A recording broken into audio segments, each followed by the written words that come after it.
welcome to The Very Worst, a podcast that is only about all of the Pokemon movies. I'm Matt Ockamp. I'm Pat Reber. I'm Ashley Stoneman. And today we're going to talk about one Pokemon movie? No. I mean, essentially.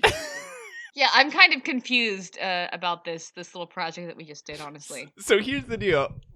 Basically, at the same time, they released Pokemon Black, Zekrom, and Victini, and Pokemon White, Reshiram, and Victini. And my hunch is that they are going to be the exact same movie with, like, two different scenes.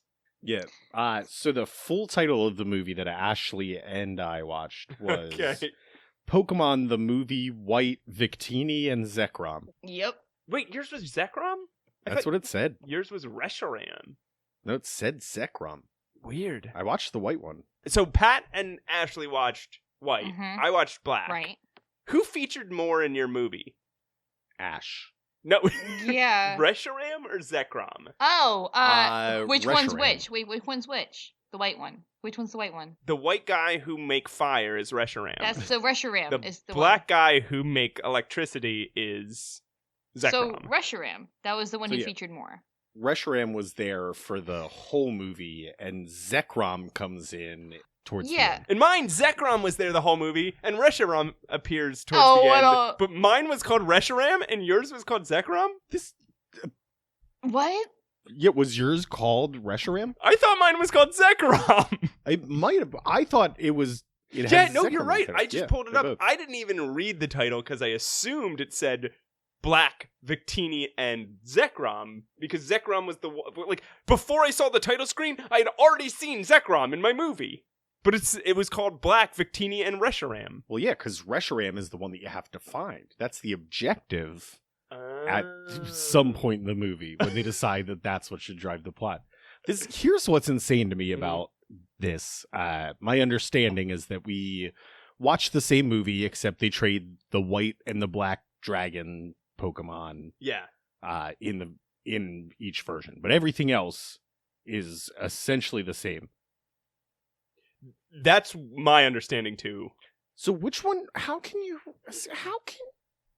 take a film franchise and create two different timelines at once and just expect to be able to move forward on a single timeline from there? Right, like if there were two Avengers movies. Okay, so spoiler alert, at the end of the last Avengers movie, Thanos snaps his fingers and half of the universe's population disappears. If they did a Avengers Yellow and it was one half of the cast all died, and they did an Avengers Blue and the other half of the cast all died, how would you have a next movie? And that's what they're doing here. We're gonna get to the movie next week, and even though each movie comes to essentially the same outcome, I'm gonna be saying, which timeline are we on? You're just now committing to being that obnoxious for the rest of this podcast. Yes. Yeah, every episode from here on out. It's also, how do you market that? Was this straight to DVD or whatever? I was going to ask if it was straight to television or not. So what I think, and I haven't done a lot of research on this, but what I think is that these have all gotten theatrical releases in Japan. Okay. And in the US, they often premiere on TV. They premiere on Cartoon Network or Disney XD or something. And then later they're released as DVDs. Okay. And this one, I believe, one of these movies was released on one of those channels in December of 2011, and the other one was released on another one of those channels on February of 2012. Okay.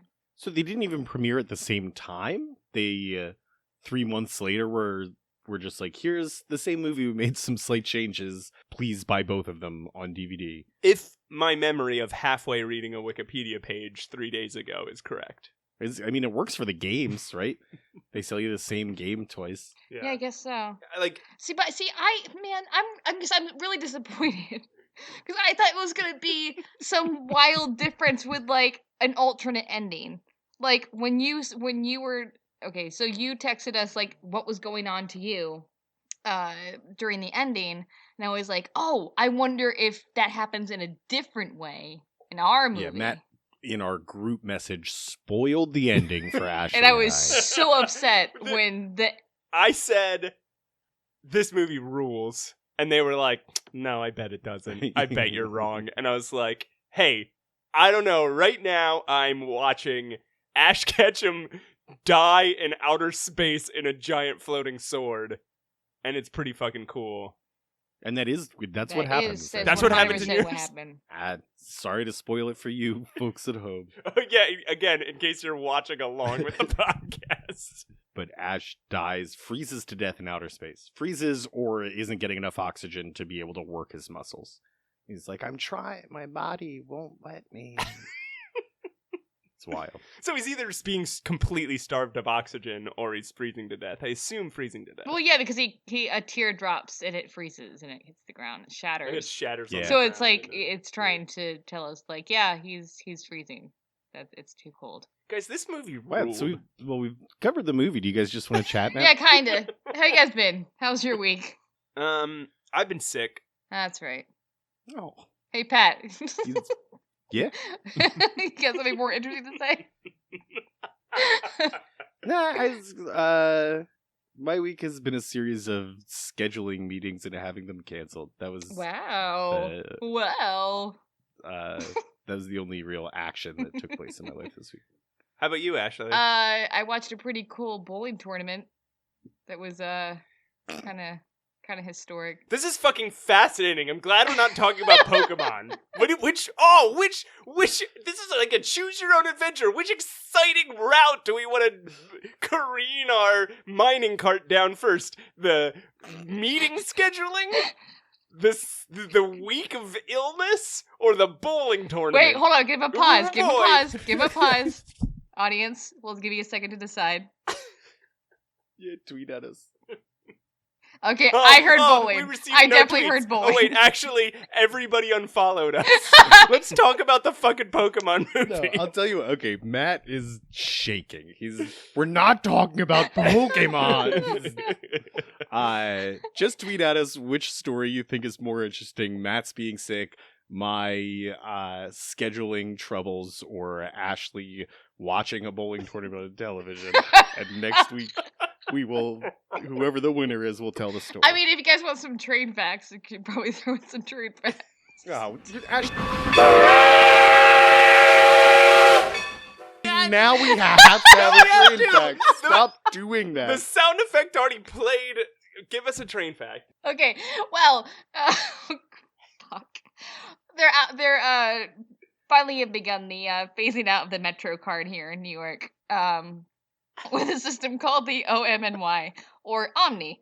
And it's bullshit, and I don't believe in it. I don't think it should happen. The world's most interesting podcast. Can you believe it? You believe how many of our friends won't listen to this because they're like, I bet it's boring. But wait till we tell them all the exciting things we're doing instead of talking about Pokemon. Then fucking cut it out, Matt! Just cut this whole piece out! Christ! No, does anybody else want to talk about like how their bank portfolio is looking lately? Was that the end of the train fact? Yes. You know what? No more. Just let's sure. go. We open more up. Of a train update. It's more of train news than train facts at this point. We open up on Ash Ketchum and his fucking friends. His oh god, his brand new friends. Yeah, giant hair girl. And this weird asexual nerd with green hair. They look like a couple of magicians. It looks like Ash is traveling with two magicians. And one is pointing to a Nintendo DS, like holding up a Nintendo DS as they come to a fork in the road, and he points down one of the paths as if his Nintendo told him what it would. Like, it's 2012. You have a smartphone. Wait, guys, in your movie, which direction did he point? To the left. Do you guys know what direction he pointed in mine? The left, I'm guessing. No, he pointed to the right. Oh, shit. That's an actual difference. That's like a legit difference. Is it between real? the Did you two look that up? I movies. might just be misremembering it. No, I looked it up. Oh, all right. And here's another big difference. In mine, then it cuts to what seemed to be a bunch of Inuit people in a frozen tundra Mhm. In front of some igloos, and they're arguing about something that you can't tell. And there's a little kid who is like digging through the snow, and he's like, "Mom, I found a plant!" And she comes over, he's found this like green plant growing in the snow. Mhm. But then he falls off the ice cliff, and a bunch of Bay Arctics, which are just like a Pokemon that's like it's like a polar bear with an ice beard. They start charging at him, and Wait, man, it sucks that I think you guys didn't have this scene, right? there was a stampede, but it wasn't like a polar bear looking thing. It was like a bunch of boars or something. I don't remember exactly what it was. Well, yeah. So these Bay Arctics charge him, and he gets scooped up his dad on an ice sled, but then all of them get separated from the land on like a floating iceberg, and they're headed towards a bigger iceberg, and they're all gonna die. All the Pokemon and the boy and his family, until a guy named Damon shows up riding a Zekrom, and the Zekrom destroys the iceberg, and he's like, he addresses the woman, the mother of the child, and he's like, "Glycine, listen to me! The people of the Vale have to unite with nature!" Right.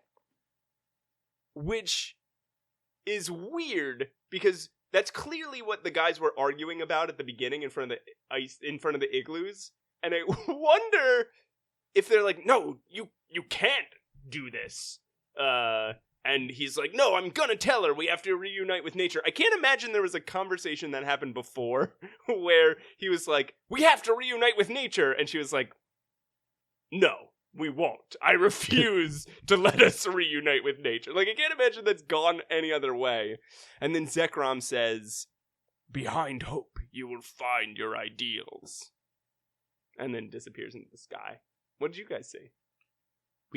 So there's a family that's hanging out and playing, Right. and then off in the distance they notice a stampede, and then they look to see what's causing the stampede, and it's a tornado off in the distance, a giant tornado that's causing all these Pokemon to stampede until Damon rides in on Reshiram. Here. And Reshiram fires a giant fireball at the tornado and blows the tornado up. And then the Pokemon are still stampeding, and I think it's Reshiram again that blows up the stampede, like just throws some sort of explosive attack at the front of the stampede. And kills them all? No, it kills the front line, and everyone else behind them is like, "Whoa," and just stops, and the stampede is dead. Jesus Christ.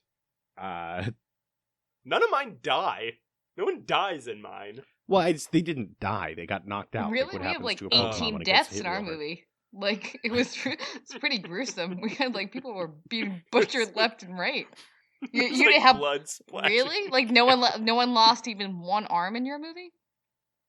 Weird. No, they made it look like a bear Pokemon was going to eat a child, but he didn't. He survived. Huh. At one point, Damon says something to the effect of like, "We'll stop it, right, Reshiram?"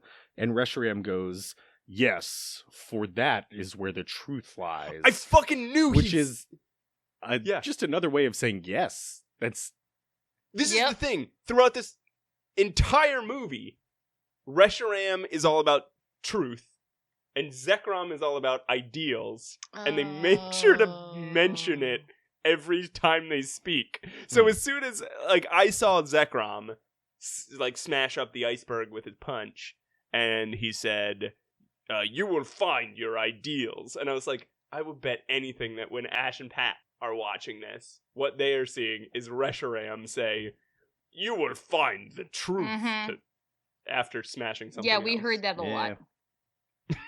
We heard about the truth a whole bunch. I learned all about ideal. Ideal. And then we get a title screen. We get Yeah, same. My title screen was boring. It was just like eyes and then nonsense and then the title. Yeah, ours was the same, but it was a little smoother, a little like sharper. Okay.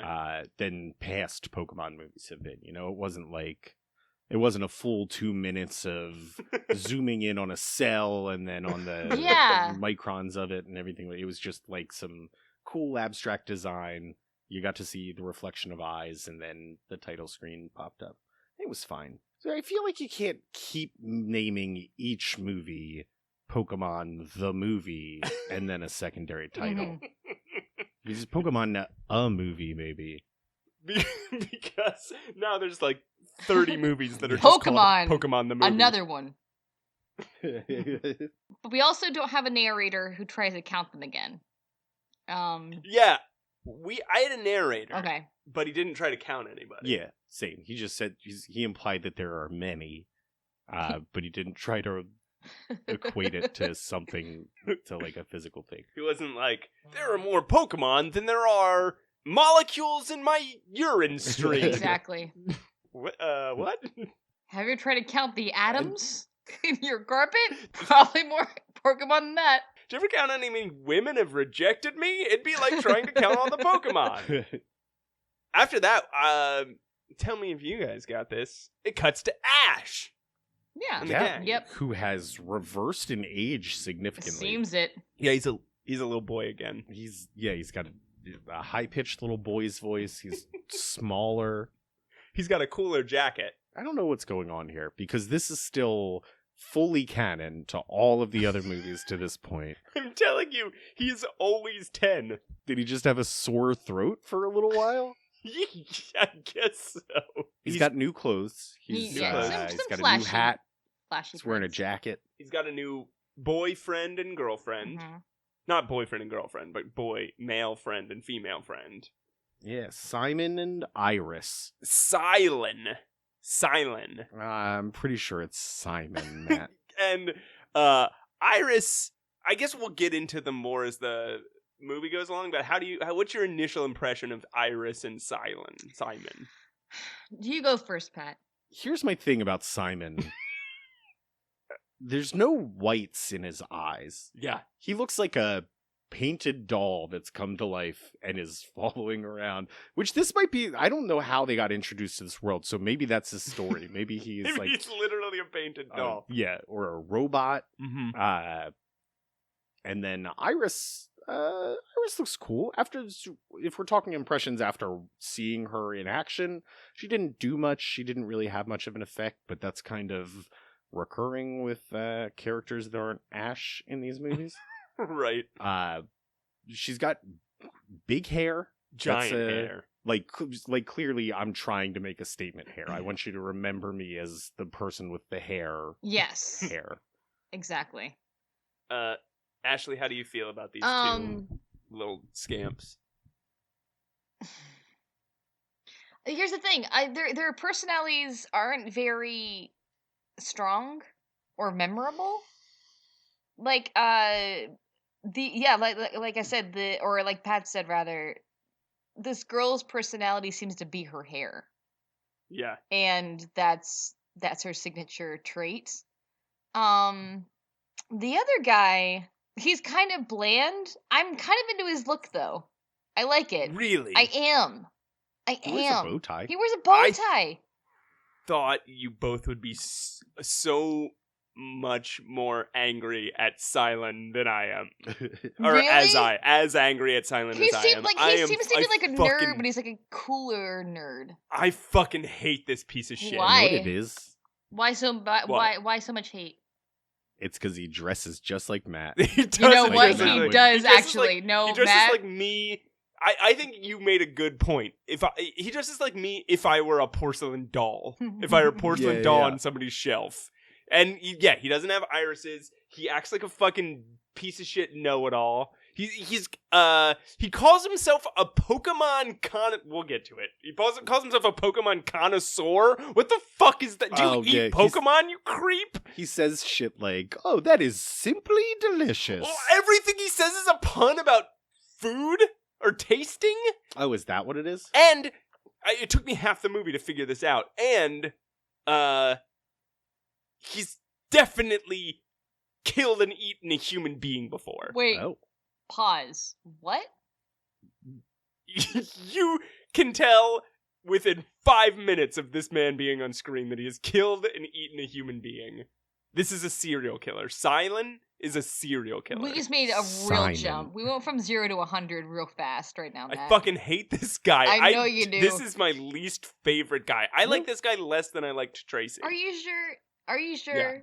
Because he looks like you. Iris is fine. No, he doesn't look like me. Iris is fine. Iris is whatever. Like, Iris is kind of bland. She wants to be a dragon master. Whatever. You have cool hair, I guess. Yeah, no, she's cool. And she seems like she has a personality beyond her hair. It's just not on display in this movie. She has hair that's so big she literally hides a dragon in it. Matt, I do think that if you dyed your hair green and if you grew skin over your eyes but then painted eyes on top of that skin where your eyes used to be, you would look like this guy. And I was a fucking piece of shit serial killer idiot. I don't think you would have to be a serial killer at that point. You would already look pretty fucking freaky. Anyway, so Ash and Silent and Iris are headed to a town called Eindor? I don't know, whatever. To get to a Pokemon competition that's happening at the Harvest Festival, and it's this really cool looking city on top of a mountain plateau. And on their way there, we see some. Again, tell me if my descriptions are different than your movie. We see some deerling. Yeah, the little green deer. Yeah, little green, it's a plant deer. It's a small deer, and they named it a deerling. And its cry is, deer, deer, deer, yeah, deer, it's deer. Like it's a person. It is a person. It's like a kid just saying deer. Going, deer, deerling. And they're trapped on a cliff, and then this little mythical Pokemon, this little Jirachi Mew looking guy, Mashup. Yeah, pops out and scares one of them, and it falls off the cliff. And Ash has to leap to grab it. And as Ash is trying to grab this deer and keep it from falling to its death, that mythical Pokemon touches Ash and he glows, and then he jumps a mile away. Yeah, he jumps at least 1,000 feet. I think those deer were going to fall off anyway. It's not that Pokemon's fault for scaring them. They were already screwed. You think yeah, Ash grabs them and then just jumps 1,000 feet across a canyon. And clearly there are some things that have happened here since we last saw our gang. There's 2 more people. I don't know what happened to Brock or Dawn. Yeah. Silent murdered them and ate them. Do you think he actually murdered them? I think he probably at least murdered and ate Brock. Oh man, can you imagine? So the fucking Jeffrey Dahmer of Pokemon. Let's picture that this guy is a serial killer, but he's one of those serial killers that you want to root for because He's like that guy in the Netflix series Dexter. Yeah, he's like Dexter. He's like Dexter. Is where he murders. Sure, he's a serial killer, but he's killing people like Brock. And then he's taken a special interest in Ash. He clearly recognizes the potential in our hero here. That he's not gonna murder him. He's gonna stay along with him and just murder anybody that gets in his way, or that influences him negatively. Yeah. Wait, but then what did Dawn do to deserve death? Maybe she witnessed it. Oh shit! Or maybe he just got hungry. Jesus Christ. So, do you think he only eats human meat, or he just eats stuff generally? We don't see him eat anything else in this movie. Well, This man has some other psychopathic tendencies that we'll get to, but yeah, I think maybe he only eats human meat. He bakes, which is puzzling. We'll get to it. Everybody needs a hobby. I bake. But, well, no. Guys, it's not puzzling that he bakes. No, hold on a minute. What? How do you guys think he gets rid of the bodies? That's unfair. I feel like it's unfair to unfair? accuse just because they're a serial killer and a cannibal doesn't mean that everything they make is going to be made out of human meat. I don't know, Sweeney Todd. Anyway, what? Some things have changed. We've lost Brock, we've lost Dawn, we have Iris, we have Silent. Hang on, Sweeney Todd didn't eat those people. No, but they put him in the pies, though, Pat. They put him in pies and gave them to other people, Right? but that doesn't mean that every thing that Sweeney Todd ate was human flesh. No. Or everything Sweeney Todd made. I'm just saying. Maybe, that was the only thing that Sweeney Todd ever made. Sweeney Todd killed the people, and then he had someone bake it for him. So, true, he doesn't have an accomplice, but he's a Jeffrey Dahmer type. Yeah, and that's what I think Silent is. Right. I think he is a Jeffrey Dahmer type. Okay, great. We're agreed. Did Jeffrey Dahmer eat regular food too? Maybe not. Who knows? He would have. I mean, he would have. Do you guys think Jeffrey Dahmer ate just like regular stuff too? Like he ordered Chinese? I mean, he would have had to, but I bet he didn't like to. I think after he was like, "Oh, I can just do this for free. I don't have to keep ordering delivery." Somebody told me something about Jeffrey Dahmer that is disturbing, and I think applies to Silent. Was it that he murdered and ate a bunch of people? That's the Well, one it's that disturbing apparently thing I know. he hated killing. What? So he would get really wasted before he killed people, and he'd kill people, and then he'd have like an emotional breakdown about it because he hated murdering people. He just loved dead bodies. He loved to do gross stuff with and eat dead bodies. And that is my impression of Silent. I think he is the type of guy who kills, and he feels really bad about it, and he cries afterwards. But then... I don't like this. I don't like this discussion. Can we move on to Pokemon? Let's go back to my point. We had these new characters. Clearly something suspect happened to Brock and Dawn, and these people that murdered them have convinced Ash that they're his friends. Right. We've missed a lot. So not understanding that this Pokemon, this legendary Pokemon that's appearing, is bestowing people with superpowers. I had to ask, did Ash gain superpowers when he reversed in age by 3 years? Like, so you, for a moment while watching this, maybe missed the second where Victini touched Ash's foot, and we're just like, holy shit!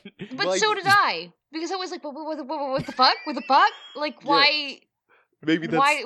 Maybe that's the difference between our two movies, is that in the version that you watched, Matt, it's very clear. In the version that we watched, it's kind of, there's like one of the deerlings pops up in front while it... So here's the thing. It's not just you guys who are unclear about what happened. It's also Silent and Iris, because they didn't see this happen. They didn't see Victini touch Ash, but they did just see Ash leap 1,000 feet into the air, and across a chasm, and they're like, we'll meet you in the city. Like, they're in no way surprised. We're looking to help. They're just like, oh, you're too far away now. And Ash is like, don't worry, there's a cave over here. I'll just go into here. There's a cave. Problem solved, guys. I found a cave. It'll probably lead me to wherever you guys go. When you walk into a city like normal. Which works. This works. It's just a game that pays off. The Simon and Iris arrive at the front of the castle the moment that Ash works his way through the cave and out to the front of the castle. Yeah. He does that with Victini following him. And they end up in this weird castle called the Sword of the Veil. And he doesn't know Victini is following him. Victini is, like, invisible. Also, this castle has a lab in it. I was building up to that because I was just like, hey, there was something different about this castle, Pat. What could you point out that was different about this one castle that we probably haven't seen before? It flies through the air. You guys have never seen, number one, a castle fly in the air. I'm sure we've never seen that. Never number came across two, a castle with a lab in it. Right. So Silent tells them that this castle is called the Sword of the Veil, and that legend says it flew through the air and landed here. And Silent says, and they're like, "Oh, whoa, did it?" Like, Ash believes it wholeheartedly without taking a second thought. And Silent's like, "It's just a legend. It's not real." And he's like, "But if you look down below, you can see that there are berries." Right. What the fuck? What the fuck? I don't know. Because something else really not. Now, by the end of the movie, you understand why that makes sense. But at this point in the movie, he just seems like the world's most boring person. Yeah. It's like he's apologizing that he can't actually make it fly. It flies, I promise you. That's the legend, but we're not going to see it fly today. But you can have all the berries you can eat. I love that Ash. I know we touched on this for a moment, but Ash he hears the story of the flying castle and he goes, "But how can a castle fly?" You've seen it with propellers and shit. Been on a flying castle like 4 times, dude. So much. Also, Ash has so many good lines here because then Ash is like, "Oh, I need to give me some of those berries," and Iris is like, You're hungry again? again? He says.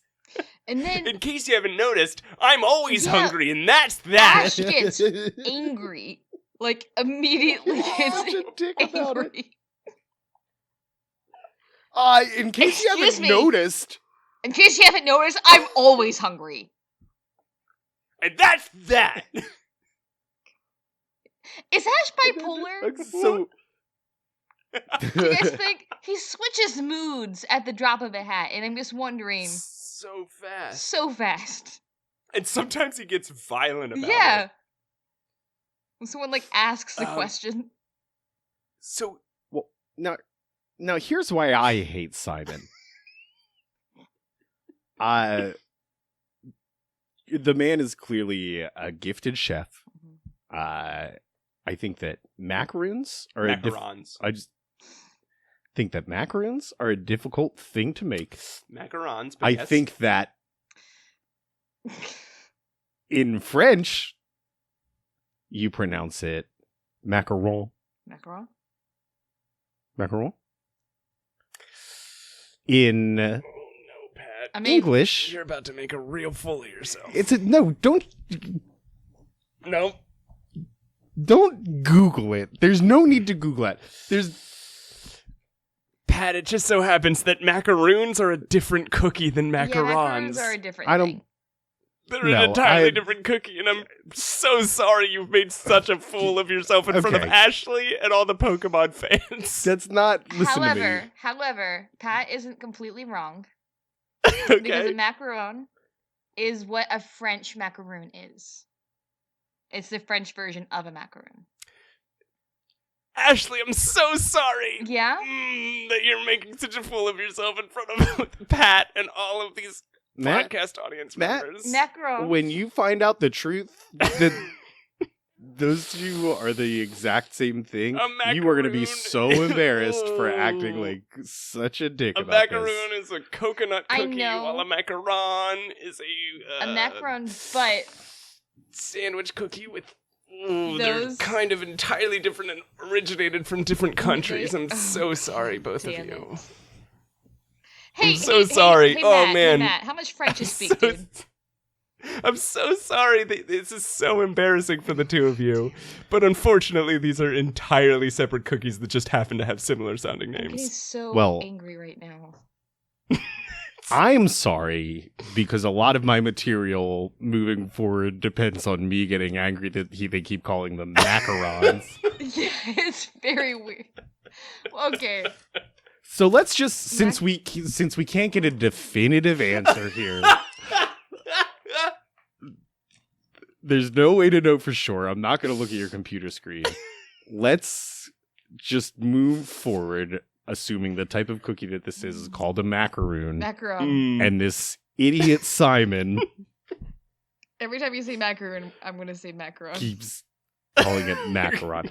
No matter how it's pronounced, the way that they say it in this movie is dumb and makes me mad. He does go like macaron, which also, sucks. it's croissant.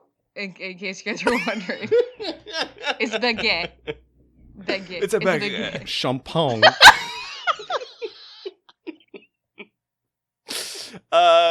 So Brioche. here's what makes me mad about this.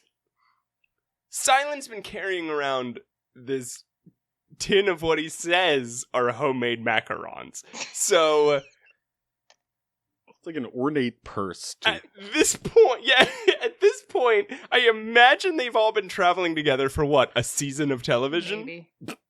So either this man made macarons, which are a very complicated cookie to make, in front of them, and neither Iris nor Ash noticed. Or he's lying and he bought these motherfuckers at a store and it's like, these are homemade macarons. Or this dude has been carrying a bucket of macarons in his bag for months. And we know that these people live like hobos, right? Like, we know that they sleep in hostels or out camping and that they're often low on food. Like, they're often completely running out of food. Yeah, just traveling town from town. And this dude is like, I only have limited space in my backpack. I'm going to carry an entire case of macarons? Well, he's ultimately proven right for doing that in this movie. They do look delicious. It is weird. I'm sure he's just lying about the homemade thing, right? Yeah, like he bought them from a bakery at like Lavender Town or something. Ashley, you think this guy made macaroons? Here's the thing. Considering that, doesn't he make references to food during this entire... Yes. Yeah, okay. What if it's just... Because he doesn't make anything else, does he really? Like, we don't really see him make other things. No. Yeah, Brock was the chef. Yeah. So, do you think that he's kind of compensating for an insecurity that he has? Like, he doesn't really have much more to his personality or like his skill set.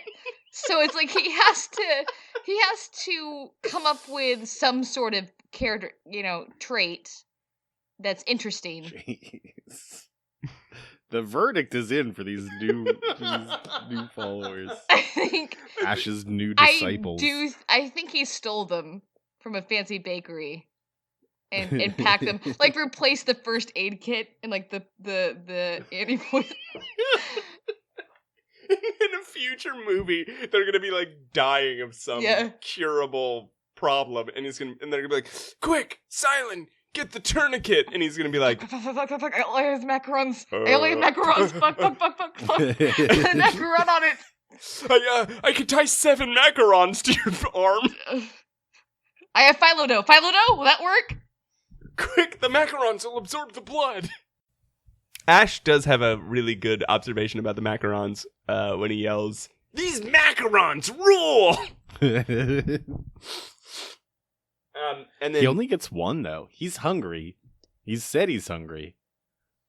Well, he threw a tantrum about being hungry. And then he only gets one macaroon. Well, he only gets one macaroon because Victini keeps stealing them. Mm-hmm. Victini, who is invisible, keeps snatching them out of Ash's hand. And Ash has no idea what's going on. So they're walking through this castle, and they run into Damon. Yeah, they walk into like a room, and they're just talking about how they're wandering around this castle aimlessly. And Damon runs down the stairs and is just like, "Hey, what's up?" And then does a bunch of jumps around the room like a video game character when you're waiting for a loading screen. And then it's like, "Follow me," to get him to, I guess, the festival, this weird festival that's going on in town. I guess so. Iris, this is where we find out a little bit more about our new best friends, Iris, who says she's going to become a dragon master. And she's got a dragon Pokemon in her hair. And Silent, who calls himself, this is, again, where I start to hate him. I start to go from I don't understand you and I'm bored by you to I hate you, where he says... Calls himself a close-up magician. He calls himself a Pokemon connoisseur. What if that was the difference? What if the difference between the two movies was in mine he calls himself a Pokemon connoisseur, and in you and Ashley's he calls himself a close-up magician? Chris Angel mind freak. What is a Pokemon connoisseur, you dumb fucking asshole? I'm not as offended by that. You just really don't like him, huh? As they exit the castle, they see a Golurk. Hey, guys, what color was your Golurk? Golurk? Green with, like, blue metal plates on it? With blue metal plates, not blue with green metal plates? I don't know. It's a bunch of metal plates. Some were blue, some were green. I don't know how Really? to tell So which that's one the was thing they replacing changed, the but other. they just inverted colors? Yeah, kidding me? I have a shiny Golurk, God damn and it. you guys have a regular Golurk. Do we get a shiny Pokemon? No, you do get a shiny one. I don't remember which one it is, but my shiny was a Golurk. And it's pulling a giant cart full of Victini dolls. And here is another murder victim, I think. Because who is running this cart of necklaces and festival masks and dolls? Mm-hmm. Is it Muscle Mullet Man? No. It's some weird lady. It's just some weird lady. It's a lady in the town. Yeah. It's just some weird lady in the town. So you're saying that Simon killed Muscle Mullet Man? Well, who normally sells somebody a necklace that never comes up again for the rest of the movie, even though they focus on it for too long? That's a good point. That could just be the type that Ash makes friends with, is people who spend a lot of time buying gifts that don't mean anything for themselves. Because that's what they do. They go to this thing. This is where the lady explains that there's a Pokemon. There's a mythical Pokemon here named Victini, and it's been living in the town for thousands of years or whatever, right. And it protects the Sword of the Veil, which is the name of that castle that they were in. Which is ridiculous. This is... Ash hasn't even met this Pokemon yet, but it is incredible. But it's met him. It's already interfered with his life to this point. Yeah. It is incredibly rare, and it seems like very few living people have ever seen this Pokemon. But of course, it seeked out Ash. Sought. Is that a word? Ooh, this is a really embarrassing episode for you, Ben. First the macarons thing, and now seeked? Ooh. I'm getting so much more upset every time you say macaron, too. This is... You're right. He becomes the chosen one again. Of course. For no reason again. Instantly. Yeah. And, to Ashley's point from last episode, Team Rocket are there. They express that they're there to have stolen Pikachu. Mm-hmm. Oh, yeah. Last episode, we were talking about how they're, like, just beyond that now. They're not even talking about Pikachu. Nah, but they're here to steal Pikachu. Yeah, this time they're like, we're here to steal Pikachu. And instead, they're like, but now we find out there's a mythical Pokemon that no one has ever seen. Let's steal that. Yep. That sounds like a more achievable goal than taking a Pikachu from a 10-year-old. That we've been chasing for 10 years. And he never ages. Can I say... This is a bizarre turn of events for our whole life. Yeah. I'm sorry, go ahead, Pat. I guess just to blend in, they're all dressed like regular civilians. Yeah. They've taken off their Team Rocket costumes. Meowth is wearing a great I was costume. gonna say. He is wearing like a Freddy Krueger striped green shirt, plus a gray mustache, gray sideburns, and like an old, I guess like an old campaign manager hat, like the old timey or reporter boater hat.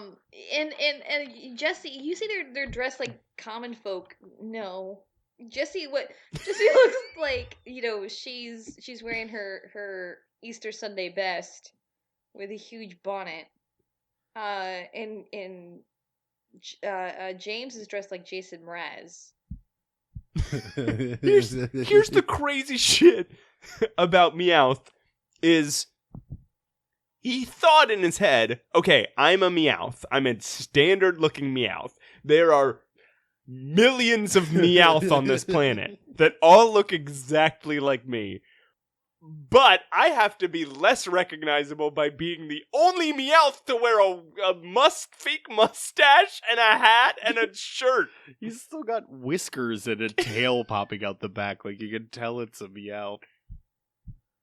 Anyway, I'm sure they'll be really important to this story. They are. They pop up again. I think once, maybe twice, just to say, hey. These guys not only suck at stealing Pokemon, they also suck at being part of a narrative.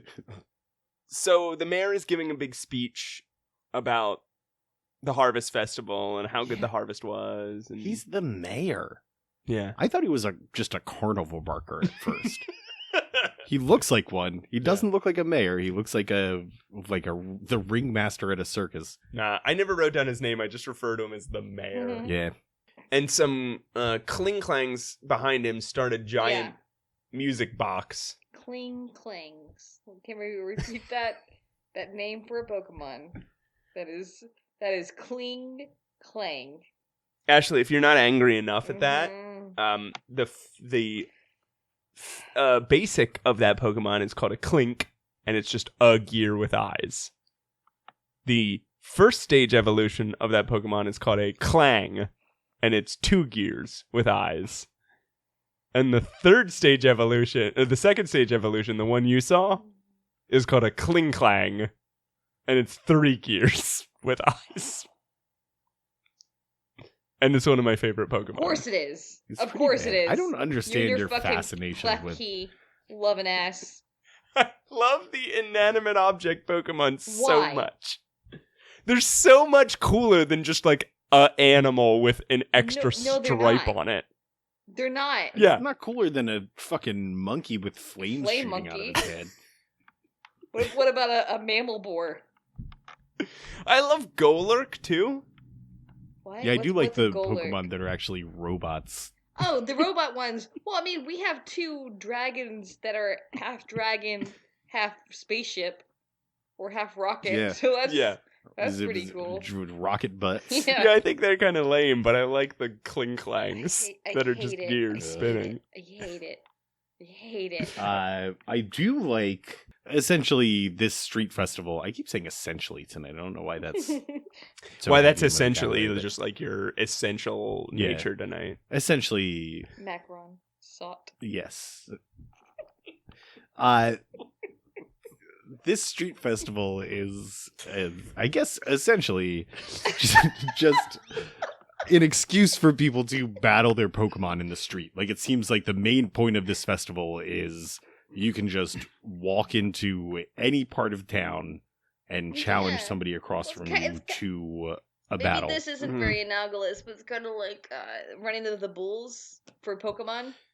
I'm sorry. Hang on, let me be mad for a moment. I'm sorry, Ashley.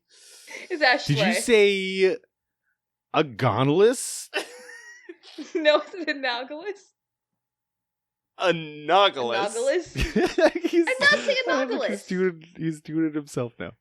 I'm confused how you're correcting me. Did you say let me Google. Let me put my computer screen in front of you and Google the word analogous and Analogous? see if maybe Ooh, Pat, That's did what you you just meant say to say. analogous? Analogous? Mm. I said Were you just analogous. trying to No, you pronounce said the word analogous. analogous and you said You said analogous. Yes. What is going on tonight?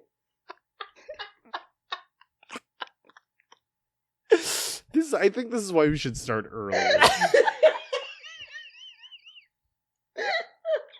So this is Analogous. analogous. Analogous. This is analogous to what? I forget. Ashley. I forget my point. I don't know what I'm saying anymore. So I do like Simon owns a Pokemon that is just a green monkey with a stalk of broccoli growing out of its head. Did you guys see? Did you guys see Annihilation? No. The second time. Because that is all about that essentially growing A monkey with broccoli out of broccoli on his monkeys' head? heads. Yeah, that is straight out of Annihilation. Also, there are within Pokemon, they appear in this movie. There's deer that have like flowers and leaves growing off their antlers, which is actually straight out of Annihilation.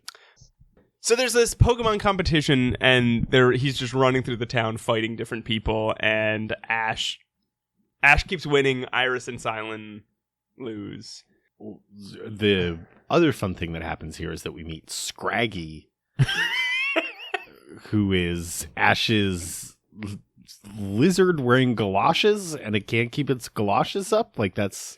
It looks like baggy pants that it can't. Just they keep falling down, and it has to hold it up. So it has one move in combat, which is headbutt, because it can leave its arms at its sides to hold its pants up, and it just headbutts people. It's pretty great. I hope we get more of it.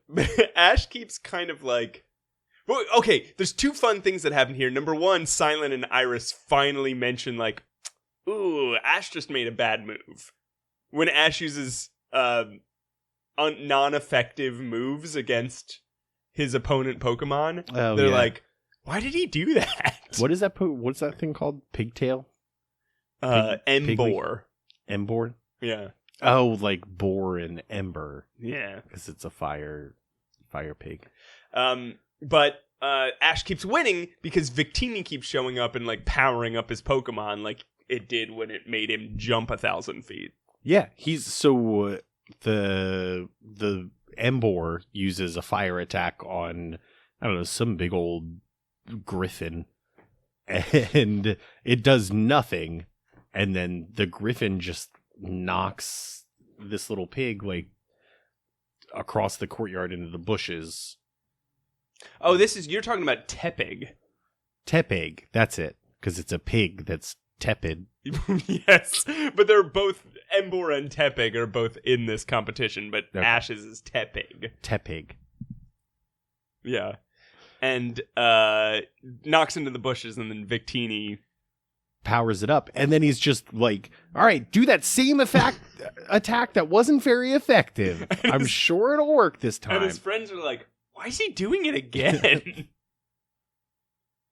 But so he starts winning, and then it works. Yeah. Eventually a lady is like, hey, I saw that. It was like, Victini is helping you cheat.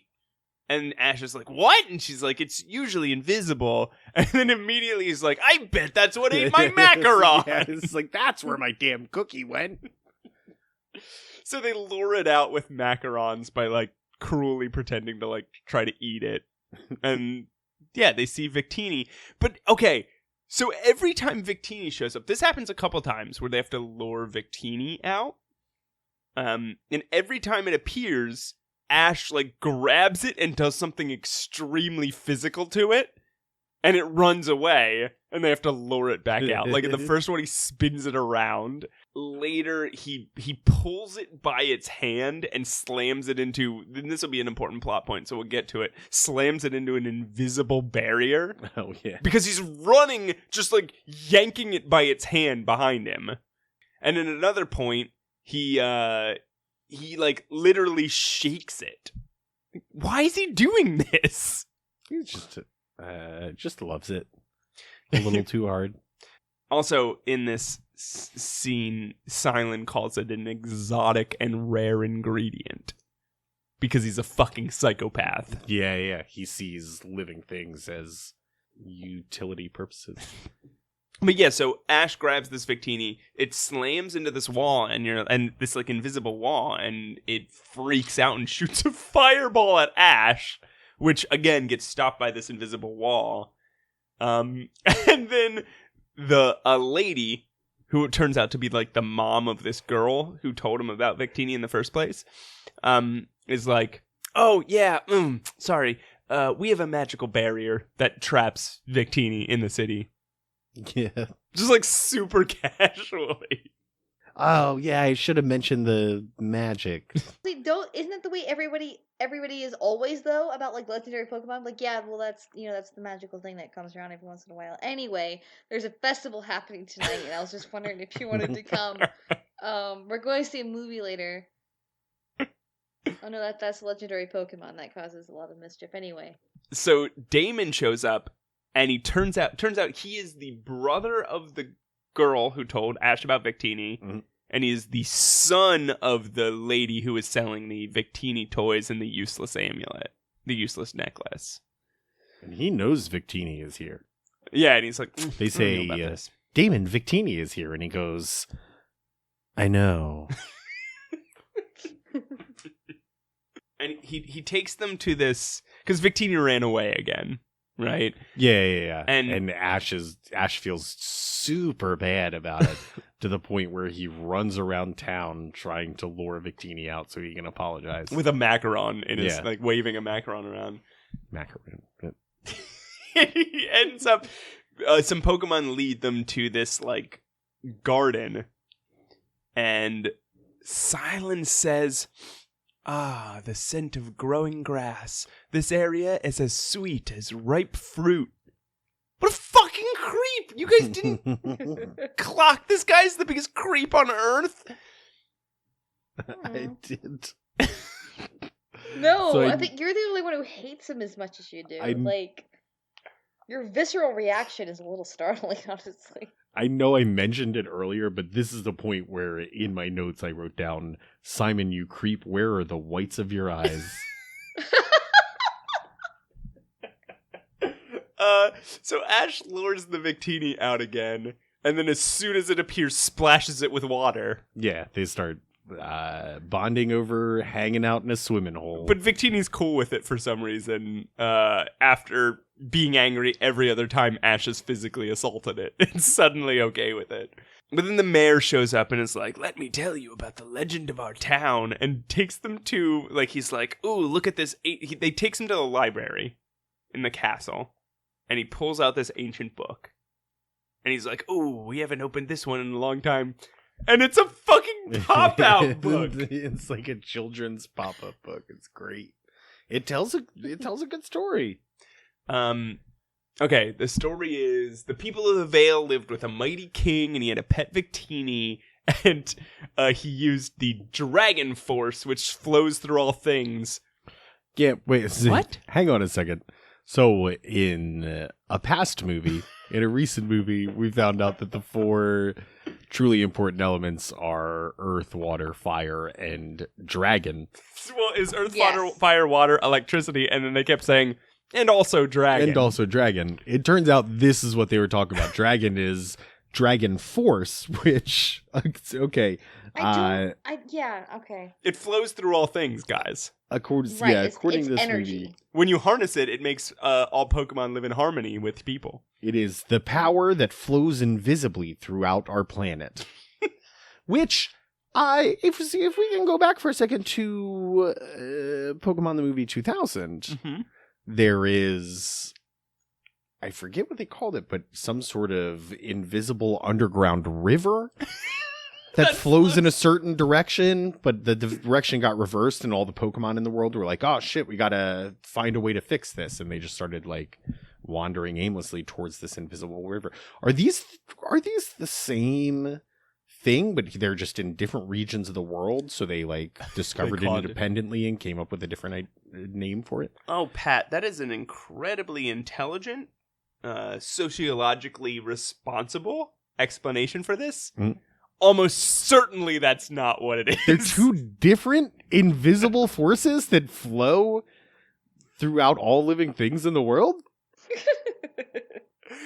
Yeah. This is separate from space and time, folks. This is separate from space and time. This is separate from the concept of souls that they introduced like 6 movies back. Or, not chi. What is the thing that... Aura. Oh, yeah, the aura? Yeah. This isn't any of that. Yo, you got a lot of stuff in you guys. This is the Dragon Force. The king had 2 twin boys, princes. One had ideals, and the other one had truth. What? This one? Yeah, I don't. Yeah, go ahead. It's like No, sorry, I was singing Two Princes. one of those opposite like opposite books where it's like hot, cold, big, small, truth, ideals. Wait, what? Red, blue. It just moves on. So yeah, wait, if one only has ideals and the other one has truth and they don't like cross over, does that mean the ideals one, his ideals are it's good to lie, and the truth one is just a dick all the time? Yeah, the truth is like everything's awful. I'll tell you the truth. Screw your I want to ideals. murder. I'll tell you the truth. I fucking think you suck ass. Anyway, they both had dragons. Zekrom and Reshiram, obviously. They get in a fight, and there was a big war, and then the war was so bad that both dragons turned into stones and then fell asleep. Which everybody just accepts. That's like, it's not the first time we've seen this happen.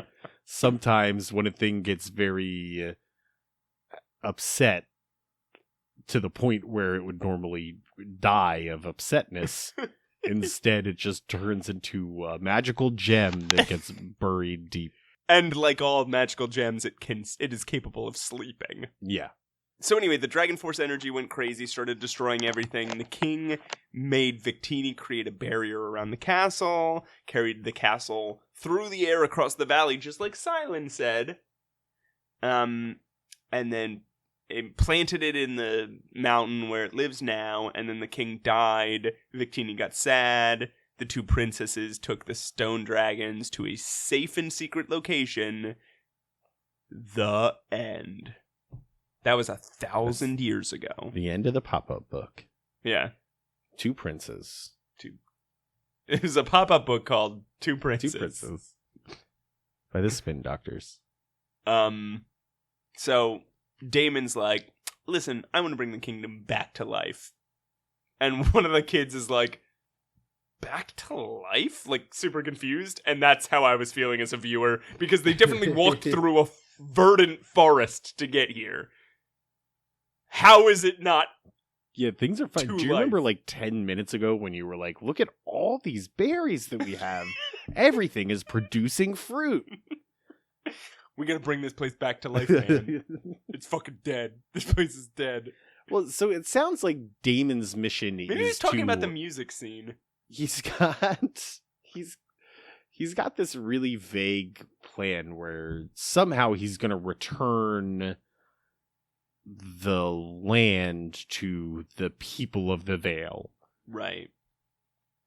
Unclear how it was taken from them in the first place, but I assume some sort of like colonization.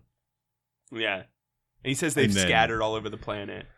And as evidence of this, he flashes back to a time he was talking about this to his mother, and she says she wants to bring the people back together, and said, "That's my dream, demon." She calls him demon. Could they not get another take of that? Did they? Whoops. Called my son Demon instead of Damon. I named him Damon. I keep calling him demon. Once in a while I call him Probably because the script has his name spelled Daemon. That's probably why I called him Demon.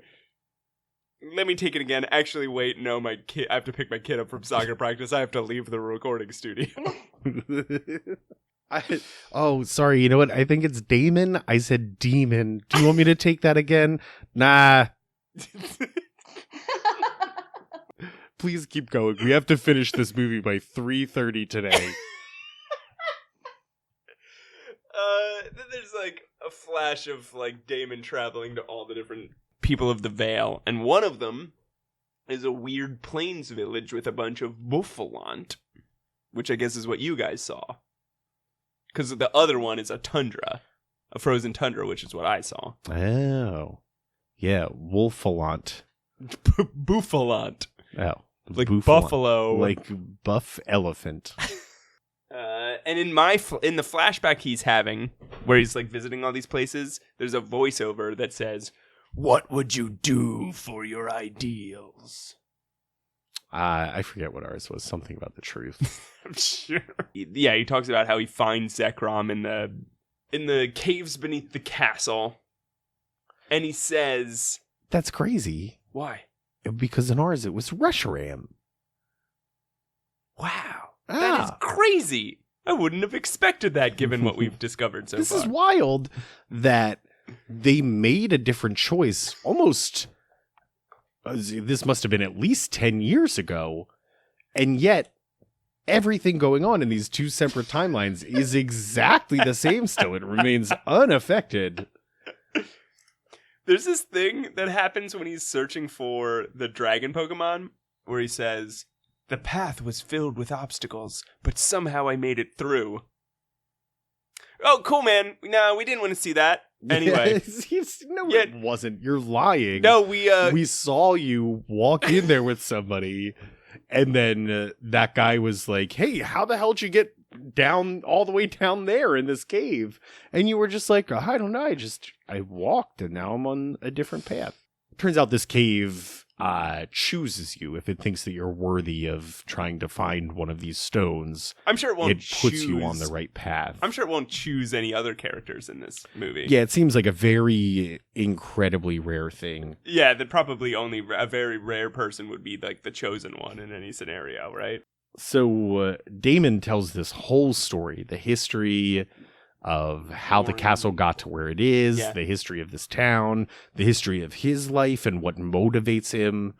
And then we cut to everybody sleeping. Everybody just moved on to take a nap.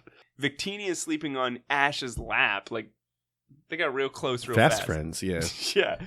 And it has a dream about waiting like season after season after season for his king to come back. A wild psychedelic dream. This is nuts. And the king does come back and apologizes for trapping Victini there.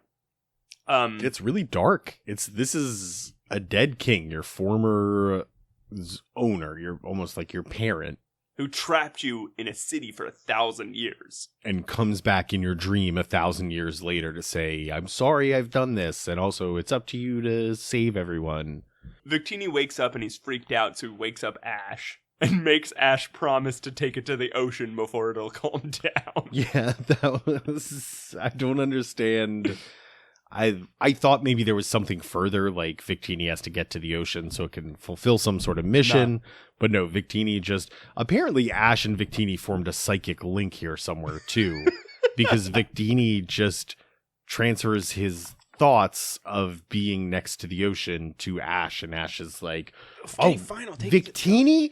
I promise I'll take you to the ocean. It's like if you have a nightmare and you wake, like when you're a kid, and you wake your parents up, and you're like, "Oh, I could get something out of this." So you just go hysterical, and you're like, "Oh, my dream was so bad. And if I try to dream, I never get ice cream again." And they're like, "I promise I'll get you ice cream. I'll get you ice cream tomorrow. I promise. Just go back to sleep." And you're like, "Okay." I had a dream I'd never go to Disney World. And my parents never gave me an N64 for Christmas. It was the worst No, thing we promise. ever. Ashley, I promise I will get you an N64. Oh, they never got me a puppy either. I dreamt that I promise I would never I'll get a puppy. I'll adopt a puppy right now on the internet. I swear, Ashley. I dreamt it wouldn't happen within the week. Oh, just calm down. Just calm down. I just spent $5,000 on tickets to Disney World.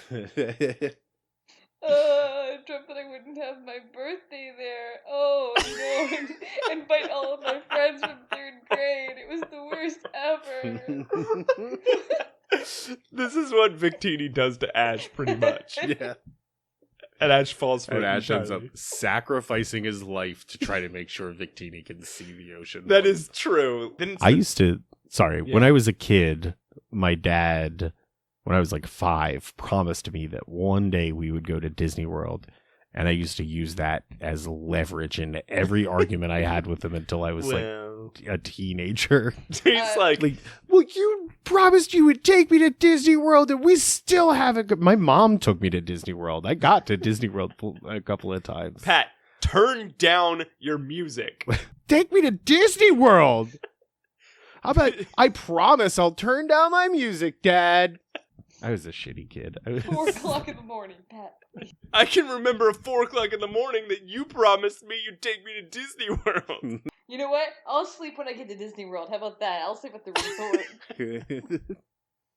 So, it's the next... Why would I take you to Disney World if you were just gonna go to sleep? Hey! It's all about bragging rights. I get to come back to my friends and say I went to Disney World. Doesn't give a shit what I actually do there. So it's the next day, and Damon is doing the plan. He's using the worst-looking Pokemon on Earth to do it. It's called a Sigilith. Oh yeah, that thing's wild. It's like a weird Aztec-designed ball with what I guess are supposed to be feathers, but they just kind of look like weird tentacle things. Yeah, like when you see like a 16th note in music and it's got that little flare coming off the top of it. It looks just like that. But like 7 of them. Yeah, and very colorful, multicolored. This thing looks like a dream catcher. Yeah, like a just come to life. Like like in The Doors, the movie The Doors, when Jim Morrison is having an acid trip and ends up in the desert. It looks like a thing that he would see there before he runs into his spirit guide or whatever it was. Like a thing in the Mighty Boosh. Yeah. That they would stumble upon. It sucks. It's one of my least favorite Pokemon. Jeez. I think it was kind of cool just because it was so weird. And then a bunch of magic stuff happens. Like magic, like he starts swirling his hands like a magician, and the pillars of protection start levitating and rotating around and freaking Victini out, and he looks like he's just doing like horizontal karate chops over what looks, I guess, like some sort of control panel for the castle. He's just chopping around and saying, "I'm using the castle to control the flow of the dragon force." And if nothing had been moving, he would have looked like the craziest person on Earth. But he did it. The castle starts lifting out of the ground. The pillars of protection start. Oh, by the way, we didn't mention the pillars of protection are what create the magical barrier. Yeah, they don't go into this. I got real lost about how all this stuff actually works. I never figured that out quite. But somehow you harness Victini's energy, and it lifts up these protective pillars. The pillars of power start closing in, which pushes Victini closer and closer and closer to the center of this tower and traps it. And without Victini's consent, like the king got, Damon starts stealing Victini's power. He says borrowing. But we know what's up. We've seen enough people steal a Pokemon's power.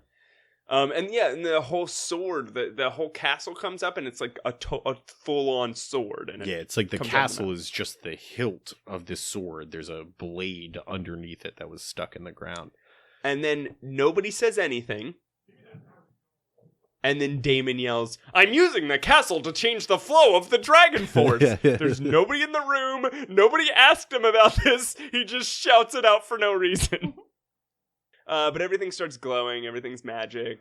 And as the castle starts moving across the valley, the grass and water start flowing out of everything. Yeah. Trees start springing to life. Water starts flowing out of cracks and mountains, and it starts turning from green, which we saw clearly representing the dragon force before, to like a hot pink, which represents some sort of inverse dragon force. Right. Which cannot be good. So, at this point, when things start going south, when the green stuff starts turning to pink stuff or purple stuff, Ash also at that point realizes that Victini is upset. And so he runs in and he's like, "Hey, you let Victini go!" And Damon's like, "No." And Ash is like, "Well, then I'm going to tackle it." And he starts running. He tries. He starts running up the machines until Gothitelle psychically holds him in place. Mm-hmm. Yeah, that thing's wild. I like that Pokemon. It looks like the Inside Out guy from X-Men. You guys had a different Pokemon here than I did. Oh, did we? Yeah, I think we did. You guys had Reuniclus, which looks like like Glob Herman from Pokemon, but green. Yeah. From X-Men. Or from X-Men. I said Pokemon. Yeah, from X-Men, but green. Or like a fetus floating in some green globs. Yes, but that is formed arms. I had what looks like a Charles Addams illustration of a goth girl making a kissy face. Oh. And her name is Gothitelle. Would people consider it attractive? Is it one of the Pokemon that people want to fuck? No. Oh, okay. Because you said, like, a goth girl making a kissy face is like, oh, well, I see. No, it looks like, Not that I would be interested in anyway, but that there are a number of people out there that obsess over just Pat is wanting to fuck stroking his certain own Pokemon. chest at the moment. I'm Pat, scratching stop. my chest. Pat, stop. It makes Ash pass out. Well, here's my thing. Before we get there, is Ash is ready to. It's clear that the reason that this castle is flying hundreds of feet above the ground is because the energy of Victini is allowing it to do so. What do you think's going to happen when you stop Victini from providing energy to this? Dude, how many times has Ash just leapt off a cliff into thin air? He No, I doesn't know. fucking care. It usually works out for him. You were ready to kill everyone in order to stop this Pokemon from feeling pain. Ash passes out. Yes. Yeah. And while he's passed out, he, because of the psychic bond, has a flashback of Victini's. Victini has a flashback and projects it into Ash's mind of, we missed the scene earlier, that old king warning Victini that if the castle ever tried to fly back, that the entire world would end. Not just the Vale, the entire world would end. That I can't believe that he left that out of the earlier flashback. Seems like a very important part. Can't believe the king didn't write that down somewhere before he made the. And So then now we got some stakes. The world might end. they lock Ash and all the good people. The mom, the girl, this psycho killer Cylon, and Iris and Ash. They lock them all in, like, the cellar. Mm-hmm. Also, the mayor's flying around in a helicopter for some reason. Yeah, like a military helicopter. And Zekrom. They find out that Zekrom is on Damon's side and he's helping. What? Just a quick correction there, Matt. It was actually Reshiram Yes, Reshiram was the one doing that. that was on his side. We got a 2-1 vote here. Zekrom. And the people say, Ash, the only one that could stop Zekrom is Reshiram. You have to go find it. Look, This is so ridiculous. I want to... Ash! Hold on Yeah. a minute. You guys are doing a great job recapping. I need to pause this to ask a question. Yes. Yeah. Why? Right. Did Can we you imagine if you were a person who was like, I have to watch both of them because I have to see all the other... did we do this? I don't understand. Were people supposed to trade and swap movies? Like, I genuinely don't understand the reason behind this. Not even marketing wise. Like, I just don't get it. Were they released at different times? Were they released at the same time? Were these meant to be like traded and be like, oh, you watch the black, oh, I watch the white, and compare them? I don't get it. It was meant for kids to buy twice as much But this of is everything. not the same thing as a video game. Like in the video games, like you get different Pokemon and you can trade them between each other, and it's like a social interaction. This is like it's the you same watch movie with... the same movie with some minor changes. Yeah, the colors are just inverted. That's That's all it is. Just inverted colors. They don't even, it's clear that they're just editing the one word in the line of dialogue. Like they didn't even have the actors read 2 different lines of dialogue. It's, Ash, you have to find Zekrom in order to stop Reshiram. Mr. Black. Guys, it's like, do you guys remember when the Clue movie came out?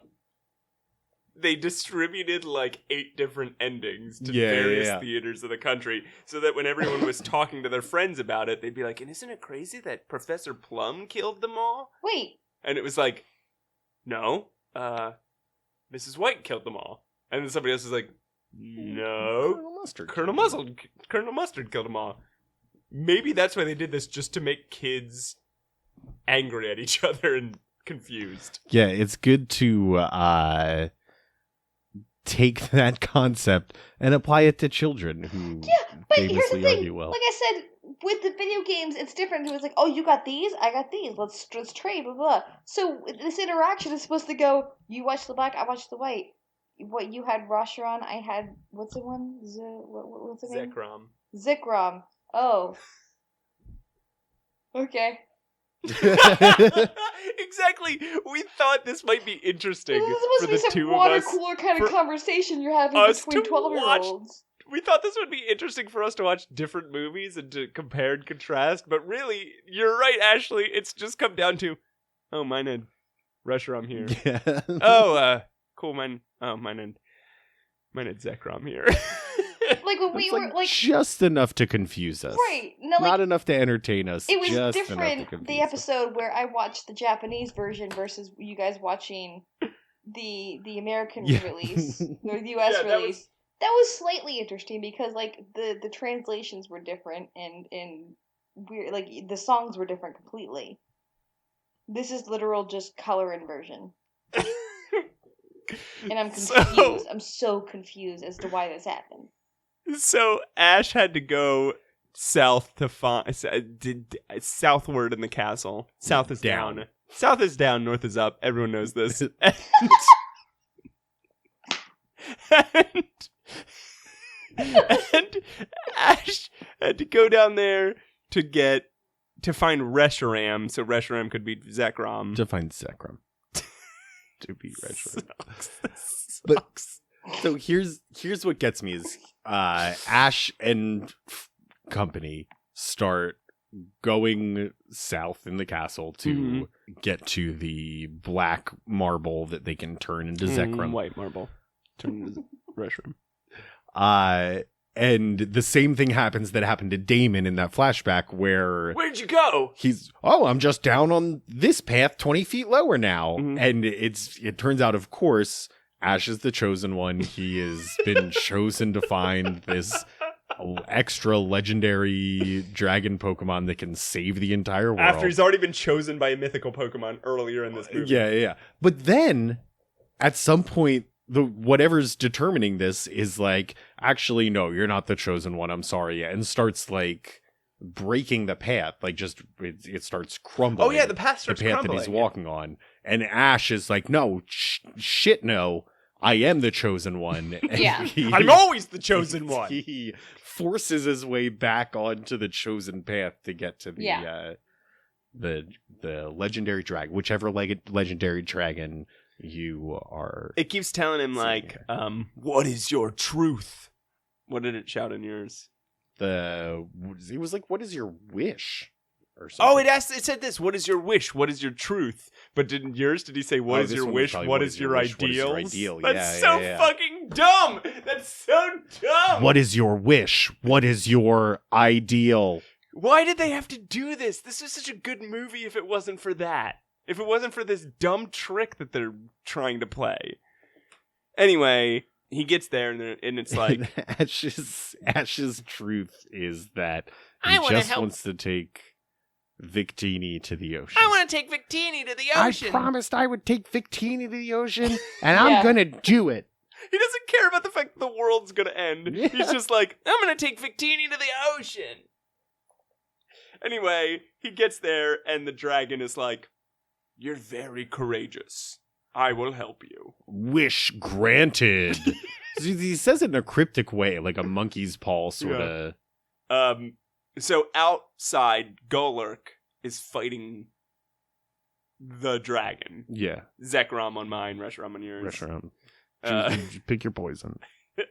and the mayor shows up to save the gang in the helicopter. Team Rocket, meanwhile, are just climbing on the outside of this castle. Yeah, Team Rocket's still here. Don't forget.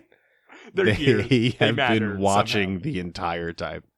Anyway, they're climbing around on this as a part of the castle explodes, and what comes out of it? It's Ash and Pikachu riding a dragon. Riding a dragon. We've actually seen this before. Yeah, it's They've fine. They've It's ridden normal. a dragon before. Ash and Pikachu always ride a dragon. Got a big old rocket on its butt. Ash is always the chosen one. Ash always tackles something. Ash always rides a dragon. We haven't gotten to him tackling something yet, though. That's still... He tried to tackle Victini. He tried to out tackle of the thing earlier. Yeah. He manages to tackle something in a moment here. He hasn't punched in so long. He hasn't. You guys- I think Dawn converted him to a Yeah. peaceful type, and he sometimes starts to tackle something, and he kind of like holds himself back. and Do restrains you think he's himself. failing to tackle, but out of, like, it's on purpose? He's sabotaging his own tackles to try and be more peaceful. He's pulling his tackles. So Zekrom and Reshiram start fighting. They drop Ash and Pikachu off at the castle so they can yell at Damon some more. This fight is cool too. The two dragons Mhm. fighting. They I thought animated pretty well, and we very well may have seen the exact same dragon fight. Right? There's Right, nothing probably. in the context of that fight that suggests one is wrong and one is right. Yeah. Yeah, and I mean, one represents truth, one represents ideals. Mhm. Those are both good things. Yeah. Why can't I wanted to root for both of them. I did in this moment. I was like, I don't want to root against this guy. He's I'm seems like against he's just doing his ideals. best. I'm staying with truth. I was rooting against ideals the whole time. You can't be idealist. You guys gotta search for the hardcore truth. You can't always be idealistic, guys. In the tower, Pikachu's fighting Gothitelle. Okay, you guys have to tell me what he says here. Because Damon says to Ash, sometimes in the search for ideals, sacrifice is required. And Ash says, screams. My favorite. my ideals don't need sacrificing! Oh, nope, that's not what our Ash said. Our Ash said, I don't need that kind of truth. Alternative facts. It's both are like what you teach kids to say when someone offers them drugs. I don't need truth to have a good time. No thanks. Ooh, that catchphrase, it It's pops back. up again. Let's all I say retired it again. it a little while back. No, it's in my head, Pat, now. Like, I promise you. I'm sorry, Ashley. Did you say you wanted me to say it again? Please. No thanks. Okay, Ashley, I guess he won't say it again. Too Sorry. bad. Zekrom, while he was fighting Reshiram, saw the Dragon Force tearing apart the land and comes up and he's like, nah, we gotta free this Victini. Yeah, because Ash is going to try it, and Reshiram pops in. The dragon that Damon is currently controlling pops in, and Damon is like, destroy Ash! Like, he wants Kill this dragon to kill this child. Snap his neck. But the dragon is like, no, you don't understand. The Dragon Force. You're destroying it. And Damon's like, what the fuck? And refuses to, and Ash rescues... Well, so the dragon smashes the machine, and Victini's about to fall like 2 feet. And there's a really dramatic slow motion dive as Ash dives to catch Victini. And it's meant to be like really heroic, but it's like, I don't know. He would have been fine. He would have been fine. He probably wouldn't have felt that he's unconscious. And You probably should have saved him like 10 minutes ago if you wanted him to be okay. So Reshiram and Zekrom and the mayor all start yelling at Damon. And Damon understands. He's like, oh, whoops. But yeah, Damon's like, oh shit, I shouldn't have done this. We should fix this. He sees that the Dragon Force is getting discolored and is like, oh, that's bad. And he's like, we can use the sword to stop it. Reshiram, Zekrom, lend me your power. Dude, stop telling people to lend you their power. Yeah, no one should trust you right now. This has not gone well. But you know who hasn't I turned over a new leaf and is now on the side of Ash and the whole gang? Yeah. Is those dang pillars of power. They are pissed. Yeah, they're doing some shit. Because the Dragon Force reaches up and like grabs the sword castle as if it were like a hand. Yeah, the pink Dragon Force. That's the bad one. And the mayor says, "The Dragon Force is reversing on itself." What the fuck, man? What? I see. Okay, the Dragon Force reversed on itself. Right. It's like when in Star Trek they used to like go off book to explain a science thing, and they're like, "Oh, the polarity of the molecular stabilizer is reversing and pulling in the nanoparticles." That's what this is. Mhm. Yeah, if somebody says it in a panicked voice, you can just be like, "Oh, that's bad." So Damon's like, "Everybody get off the castle. I gotta take care of this." And Ash is like, "No!" Of course. And he's like, "No, fucking get out of here." And Ash is like, "Okay." And he tries to take Victini off, and Victini can't because of the barrier. And he's like, "Well, then no!" And they're like, "All right." So everyone leaves in the helicopter. And then, Damon falls to his death. yeah, Damon just he does like a Hans Gruber. No.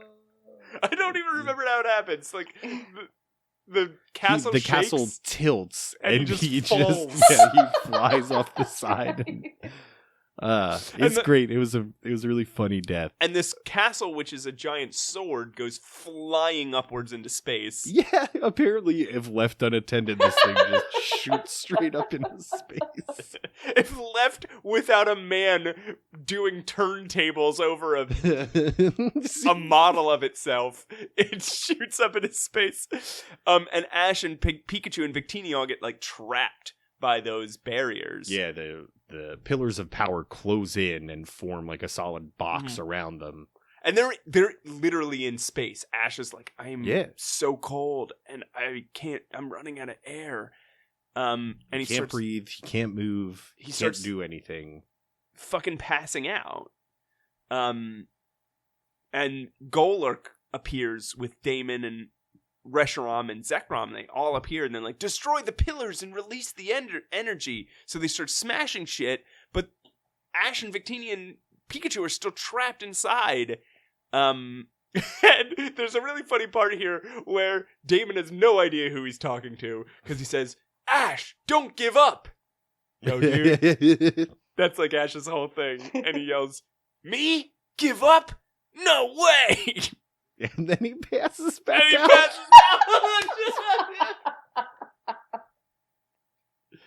out. That was really good.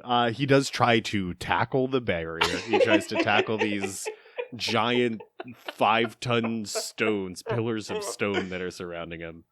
And as he freezes to death and the life starts to go out of him, Victini, who apparently could do this all along. Wait. Sorry. Yes. Before we get to Yes. that, number one, Ash has died enough times that he knows a good death scene. He is really milking this. Yeah. He is.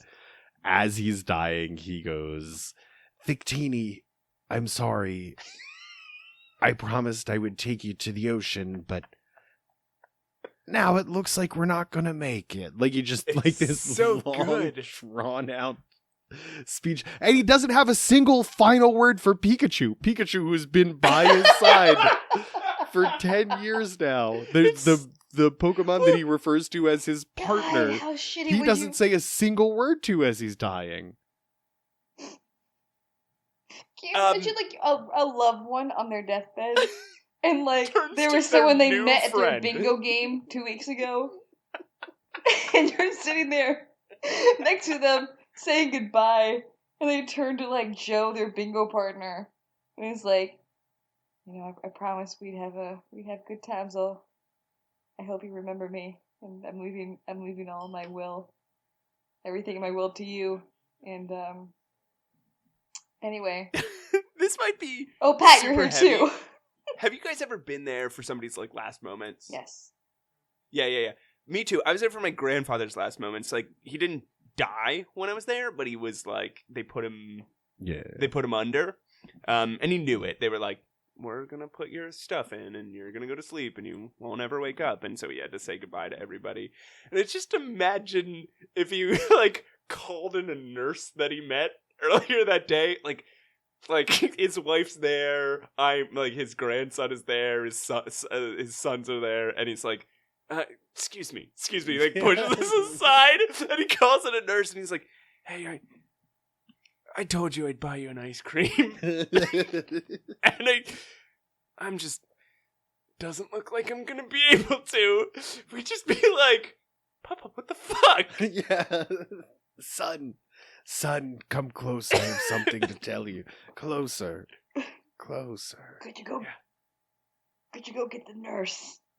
I just want to let you know, the nurse is great. And then he goes.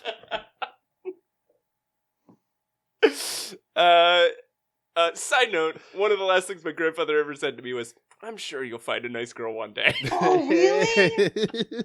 Oh, he was right. He meant to be sweet. Aww. Yeah, he was right. I have a beautiful adult girlfriend, and she's amazing. But he meant to be sweet, but what a shitty thing. I love it. Anyway. All right, back to Pokemon.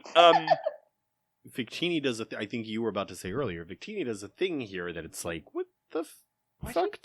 Could you do this the whole time? He turns into fire. Yeah, It warms Ash just right up. breaks the barriers that are trapping them in. Oh, breaking the barriers is, I think, him, like, expending the last of his energy. Like, okay, this is the last chance.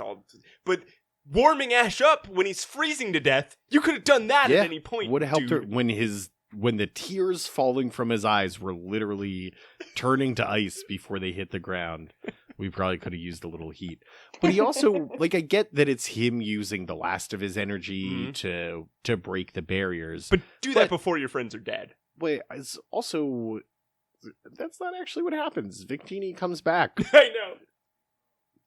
I don't mean to spoil anything. If Right. you have Well, been it's gonna pausing anytime we go off on a tangent, pressing play again when we catch back up with the movie. Did we not mention that you're supposed to watch these movies along with the podcast? Yeah. Like, you have to start it at the beginning, or else it won't line up. Don't worry that the fact that every podcast is roughly an hour longer than the movie. You just start at the beginning, end at the end, and I promise it lines up somehow. It's like loaves and fishes. So Victini blows up the pillars.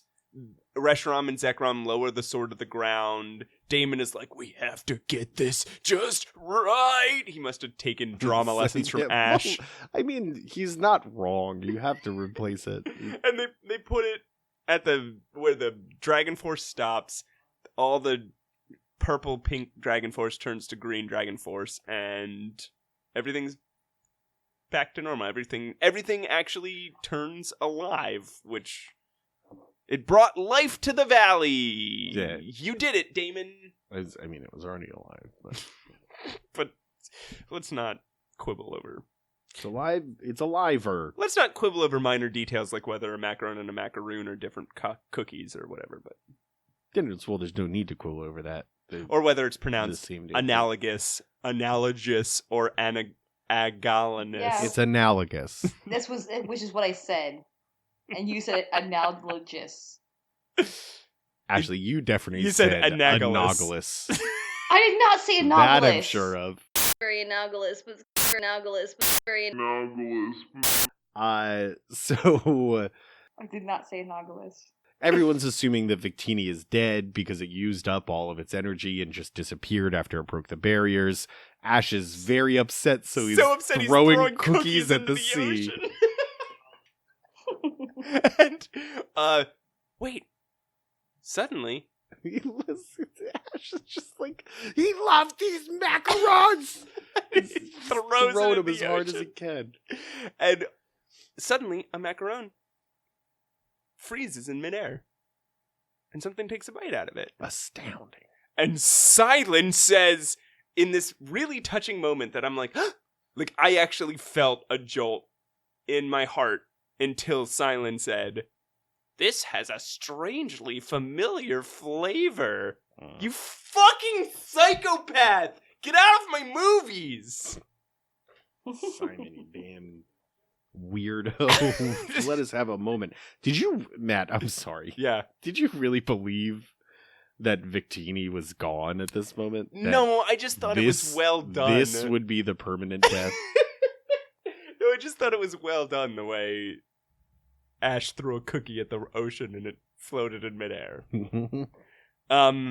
Anyway, Ash then taunts it by pretending to eat one, and then it runs up and turns visible, and then Ash grabs it with both hands and hugs it so tight that it fucking flips out. Yeah, it chokes. It starts choking. Dude, stop hurting this Pokemon. It's like an eighth of your size. And you've done this 6 times already. Chill. Anyway, but it works out. At this point, Victini is like, I guess he's just going to hurt me once in a while. And then Victini goes around and saves everything, and Reshiram and Zekrom fly around, and they are friends with everyone, and there's a rainbow, and then... Yeah, they're making everything even more alive than it was after they made it more alive. And then, you know what's interesting? In the credits of this one, instead of them Did not watch. Instead of them saying goodbye... Yeah, I didn't watch the credits either. Instead of them saying goodbye to everybody and crying and stuff, they just hang out with everyone for a while. They hang out with Victini, they hang out with Reshiram and Zekrom, they hang out with all the characters of the movie, and then at the end they're like, all right, we're ready to go on our way. There's no tearful goodbye to all the... It's like very different than all the other ones. They just part ways. They're like, all right. Yeah. They hang out. Like, half of the credits is just them hanging out and having fun with all the mythical Pokemon and stuff. I can't believe they haven't taken one legendary or mythical Pokemon with them. Yeah, like, isn't your whole plan to catch them all, dude? You're missing a lot of once-in-a-lifetime opportunities. I'm sure there's at least one that would have been like, you know what? I'll keep traveling on the road with you. I don't need to stay in this 2-bit town. Half of these things fucking love Ash. Yeah. Anyway, that's the end of the movie, and this one was really good. It was fine. This was the best one. It sounds like the writers and producers have been listening to this podcast. They're like, okay, stakes. We need stakes. We need stakes. We need to stop repeating our stories. We need more excitement. We need to think through these fight scenes a little more. We need them to be a little bit shorter. It's still going to be 1 to 3 birds just butting heads and screaming in the air, and we got to make that good. This one did get rid of a lot of the flaws of a Pokemon movie. It's still was about exciting Pokemon, and fun, which I think is the biggest detriment on my end. I'm not crazy about Pokemon. I fucking love Pokemon, guys. Yeah, but yeah, this one was good. It was solid. They got to the point. It was nonstop action. Like, it was just Pokemon fights start to finish, and those fights were detailed and like kind of creative. And Ash froze to death in a sword castle in space, in outer space, until a Pokemon turned into a fireball and saved him. That's not... Matt, if you were describing a movie to someone and you said that about that movie, do you think that would make them think you liked it or disliked it? I mean, if they had watched up to this point 15 different Pokemon movies with you, I would expect they would understand that means it's good. Ashley, how about you? What do you feel? How do you feel? I don't have strong feelings either way for this movie, guys. And really? That's good. That's a good thing. We usually have very strong feelings specifically in one direction about these movies. Here's the thing, though. It's concerning me. Because I feel like I'm growing numb. And I feel like I'm losing a part of my emotions that has an opinion on these things now. You've normalized watching Pokemon movies. I think it's what week. it is. I was just like, yep, this is reality. I feel like this is one of the ones that I'm not actively like dreading having to watch again. Yeah, it's not better than Celebi. It's better than Celebi. It's not better than Jirachi. Is I don't what the fuck Vinny Vici's isn't it just another Celebi technically? What? No, Yeah. Celebi was all about time travel and I know, but it also like gave life to things. I mean, guys, they're all the same. Manaphy and Celebi and Jirachi and Mew. I hate to break this to you. Not Mew. They're all the same fucking thing. No, not Mew. Because like And Victini. the difference is that these bring life to things. Mew never did that. Yeah, that's true. It's just weird. I don't know. Yeah, Mew murdered a man in front of us. No, Mewtwo did, though. Mewtwo did murder people. Yeah, Mewtwo was into killing So people. every time we think somebody dies in this movie, by the way, they come back. Except for those dudes that Mewtwo, Mike 1, killed in the first movie. He actually killed them, and they never came back. Yeah. Well, Yeah, that's true. It's in every movie since, even when we see the villain die at the end, Yeah. they come back in like the closing credits, and they're like, "Oh, I was just crushed by a boulder, but I'm fine." But yeah, the scientist at the beginning of Pokemon, the first movie, is legit dead. He's murdered. Ashley. yes. Yes. Did we have any voicemails this week? You know what? We did have a voicemail. Yeah. Cool. This week. I'm so excited. I can't wait to hear the thoughts and opinions and voice of our... Love hearing from our fans. Lovely Love fan. hearing anything, any full sentence at all from any our fans. words that they want to say to Yeah. us. Any Just- noise that comes out just of their perfect. mouth, really. Sure. Well, all I can say is we did get a voicemail. Okay. Sweet. Nice. Let's play it right now. Oh, Yeah, okay, Let's hear I this just person wanted- talk to us. Okay.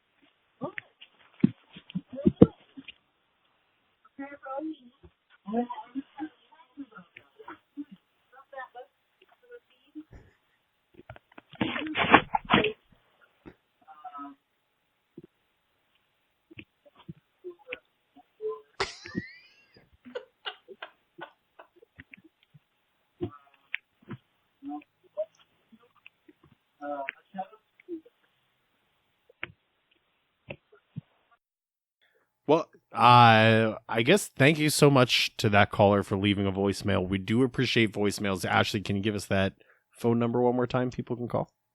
607-323-7168. And listen, we appreciate all kinds of voicemails. Try and talk about Pokemon or the podcast or us personally. Yeah, listen, do what you want to do. Leave a voicemail that's just like the one we just heard, or leave a voicemail where you talk to us. It's up to you, whatever you feel comfortable with. Anyway, now we have to rank all the movies. No. Matt, do you ever go first, or do you always just introduce the concept and then ask one of us to go I'll first? go first. Number 1, Pokemon Black and White, Victini and Reshiram / Zekrom. Whoa. Damn, you didn't even watch White. You didn't even watch White. You can't say that. Okay, fine. Number 1, Pokemon Black, Victini and Reshiram. I wouldn't put that one there, but that's just because I haven't seen Pokemon the movie Black. Number 2, Pokemon Forever, Celebi's Nasty Nest.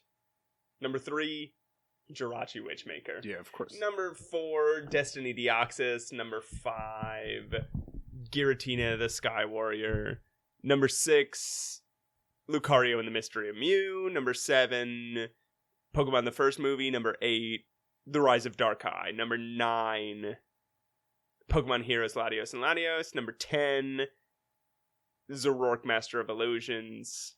Number 11, Pokemon Ranger in the Temple of the Sea. Number 12, Mastermind and Mirage Pokemon. Number 13, Pokemon Heroes Latios and Latios. Number 14, Mewtwo Returns. Number 15, Arceus and the Jewel of Life. Number 16, Pokemon the Movie 2000. I forgot Spell of the Unknown. Throw that all the way up to number 3. Move everything else Move everything down. down one number. Yeah. All right. I gotta say, number 1 is Celebi's Nasty Nest. I don't think that's ever gonna change. That was the most creative one. we've Yeah, had. this is my favorite one so far, though. Number 2, Spell of the Unknown. Still very happy with that one. Number 3, Pokemon the movie White, Victini and Z. Matt's making a Z. See, I forget Zekrom. his name, but the other dragon. Number 4, I'm going to say Lucario. Number 5, I'm going to say Jirachi Wishmaker. Number 6, I'm going to say Mewtwo Returns. Number 7, I'm going to say Pokemon the First Movie. Number 8, I'm going to say Pokemon Ranger.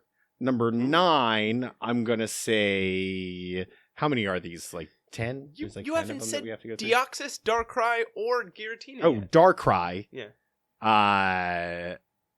Number 11 and 12, Deoxys and Giratina. How many do I have left? How many are there? You haven't said Arceus. You haven't said Zoroark. Wait. You haven't said Mastermind and the Mirage Pokemon. Oh, yeah. Okay. Mastermind and Mirage Pokemon. And Pokemon? then Oh boy.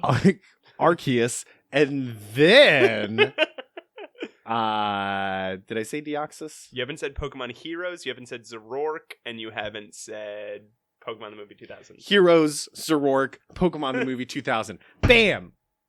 There's no way you think Zoroark was the second to last. Yes, absolutely. The movie was so bad. Are you kidding me? I went on for like 20 minutes last week about how bad that movie was. It was just boring and pointless, and there was nothing to it.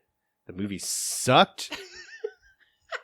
I have maintained that through this entire podcast. Before you even watched it. The movie, I knew it was going to be trouble. Ashley. Same.